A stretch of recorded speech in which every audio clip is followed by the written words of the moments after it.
सभी भाई बहनों को प्रणाम। गायत्री महामंत्र। ओम भूर्भुवः स्वः तत्सवितुर्वरेण्यं भर्गो देवस्य धीमहि धियो यो नः प्रचोदयात्। ओम गुरु ब्रह्मा गुरु विष्णु गुरुरेव महेश्वर गुरुरेव साक्षात् परब्रह्म तस्मै श्री गुरुवे नमः।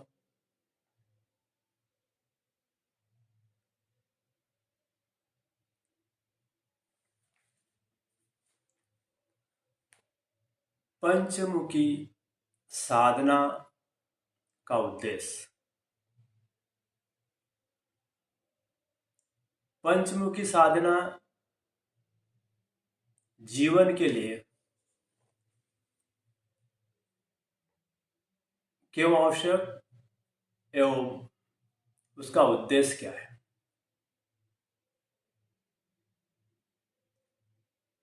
शरीर हमारा 5 तत्वों से निर्मित है और शरीर के अंदर 5 कोष,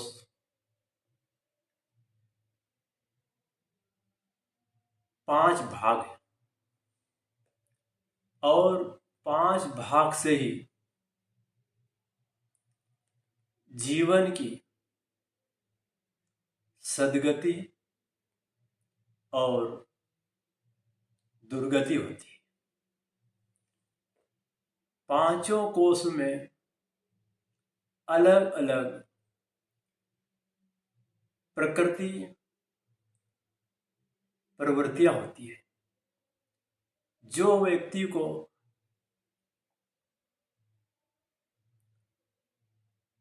सद्गुणी मार्ग पे और दुर्गुणी कार्य में सहभागी बनते रहते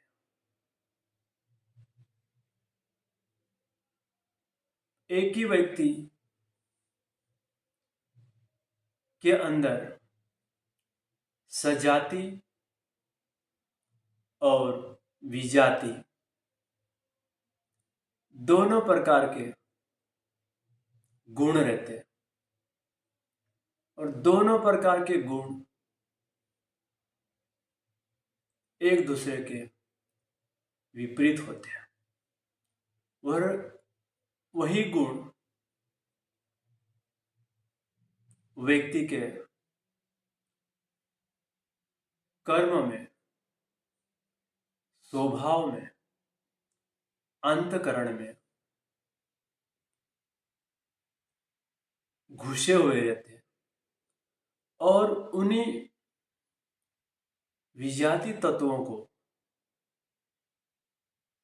जो 5 कोष में घुसे हुए, उन्हीं विपरीत धाराओं के तत्वों को हटाने के लिए हमें 5 कोष की साधना करना होती और 5 कोष अर्थात इस शरीर का 5 कोषों के द्वारा गतिशीलता, क्रियाशीलता और मेंटेनेंस होता रहता है। यदि एक कोष में भी गड़बड़ी हुई तो जीना मुश्किल हो जाएगा और एक कोष की गड़बड़ी व्यक्ति को दुर्गति की ओर, विनाश की ओर व्यक्ति गिर जाएगा,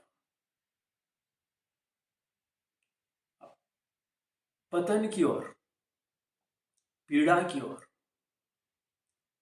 निष्कृष्टता की ओर व्यक्ति एक कोष में भी विपरीत तत्व, विजाति तत्व यदि प्रभावशील होगा तो वह व्यक्ति का जीना दुर्भर हो जाएगा और उन्हीं विजातीय तत्वों को दबाने के लिए, उनको प्रस्त करने के लिए, उनको खदेड़ने के लिए हमको पंचकोश की साधना करना होती। और पंच कोश की साधना अर्थात संघर्ष, साहस और जैसे एक शरीर मस्तिष्क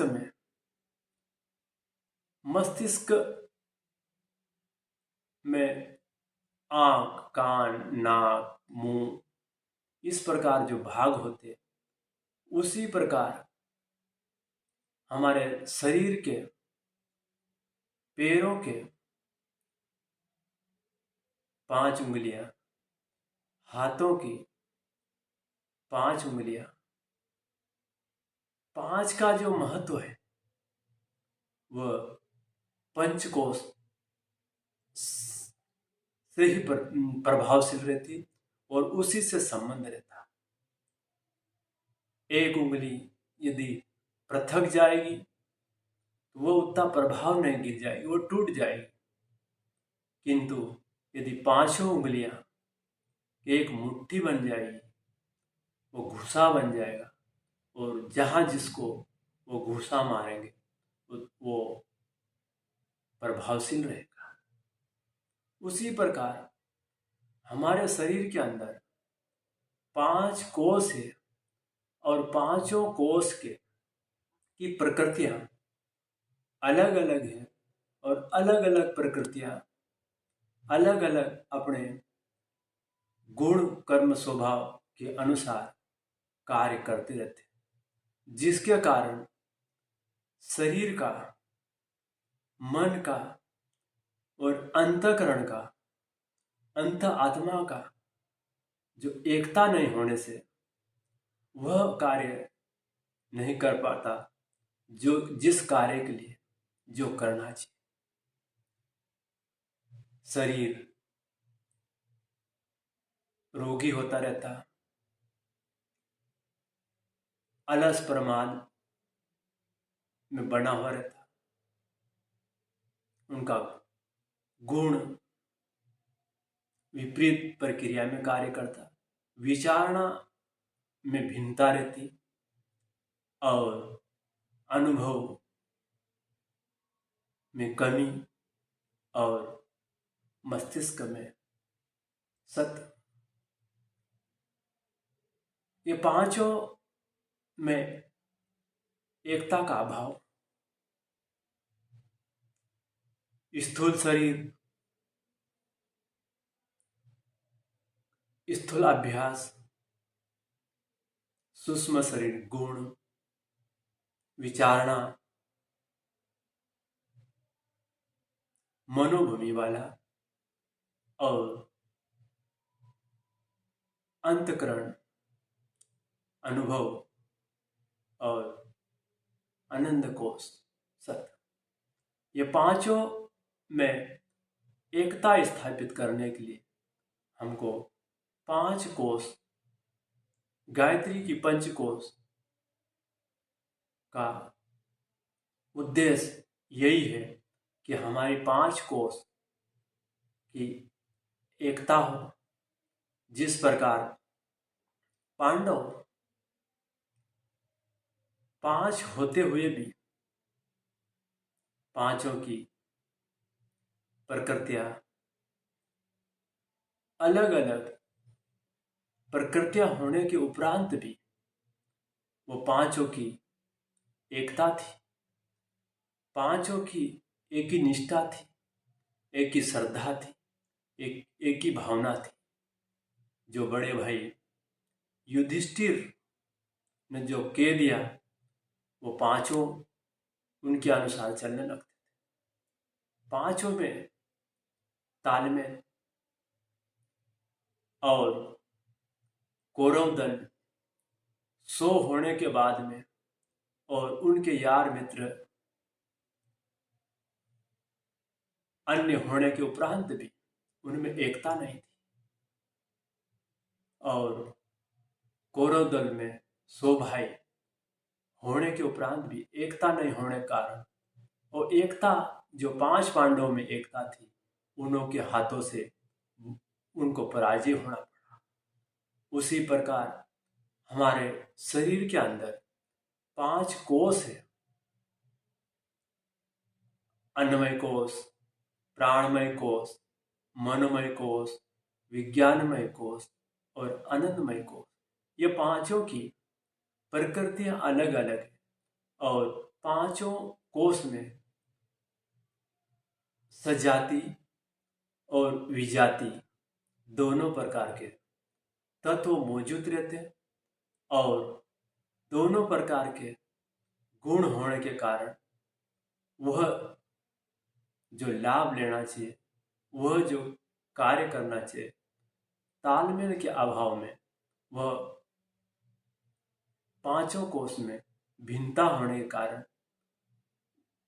व्यक्ति को जो मानव जीवन का सुख, संतोष, आनंद का लाभ मिलना चाहिए, वह ले नहीं पाता।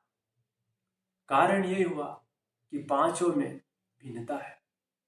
गायत्री के 5 मुख का उद्देश्य इसी में है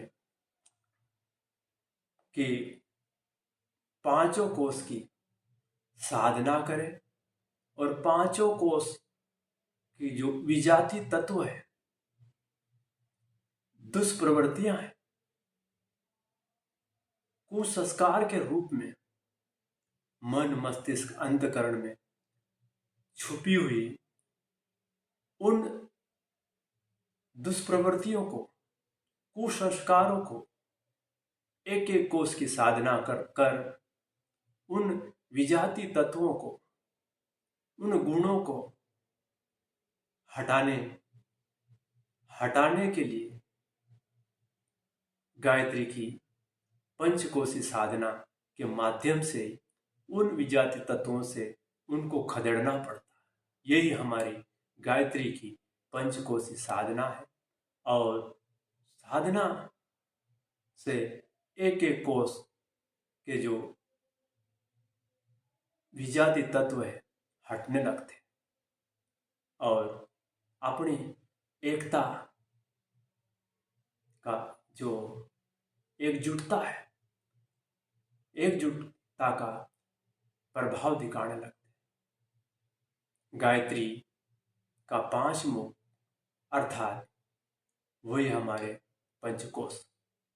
पंचकोश की साधना के लिए हमें सर्वप्रथम अन्नमय कोश, प्राणमय कोश, मनोमय कोश, विज्ञानमय कोश और आनंदमय की साधना करना पड़ती है। यह पंचकोश एक उच्च स्तरीय साधना है, किंतु व्यक्ति को यदि शारीरिक लाभ, भौतिक लाभ और आत्मिक लाभ प्राप्त करने के लिए पंचकोश की उच्च स्तरीय साधना आवश्यक होती, अन्यथा व्यक्ति